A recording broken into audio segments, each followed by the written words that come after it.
And if we're talking about a situation where it's ultimately resolved when people ask for their metal and it's not there to be physically delivered, perhaps more so than someone buying a bunch of shares of GLD, here's countries requesting physical gold.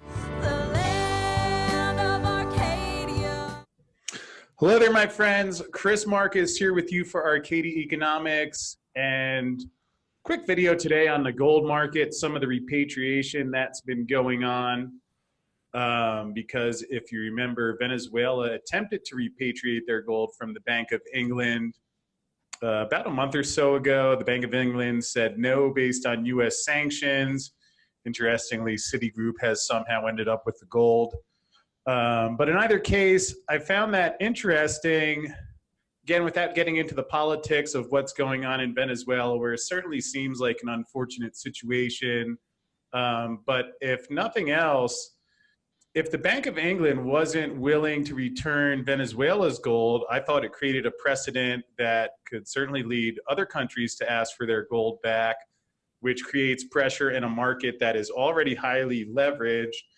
And sure enough, in the months since that's happened, some interesting reporting by Ronan Manley over at Bullion Star does a lot of great research.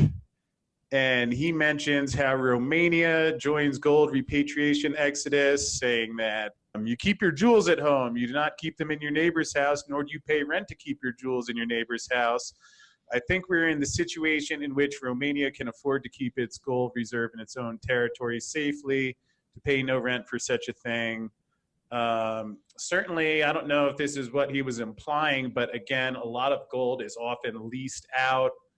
So certainly I would want to take my gold back if I were a central banker.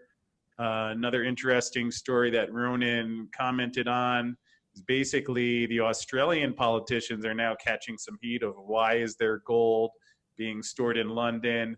Ronan points out that their answers are a little suspicious, maybe not too well thought out yet. Again, you see pressure now on the Australian government to bring their gold back.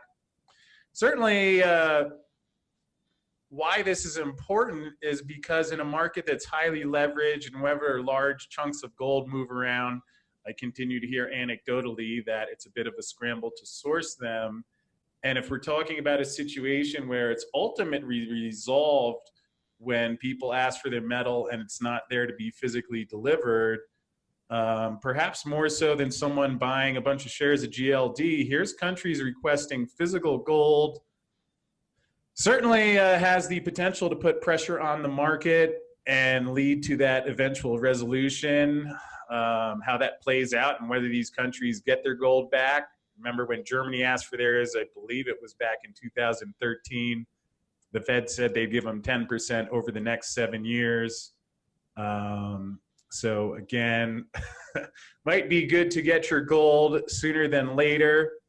And with that said, this video today is sponsored by Miles Franklin, where I do buy my gold and silver. So if you are interested in buying or selling precious metals, can do so by calling 1-833-326-GOLD. With that said, we'll wrap up for today, but thought this was one worth keeping an eye on. We'll see how it plays out.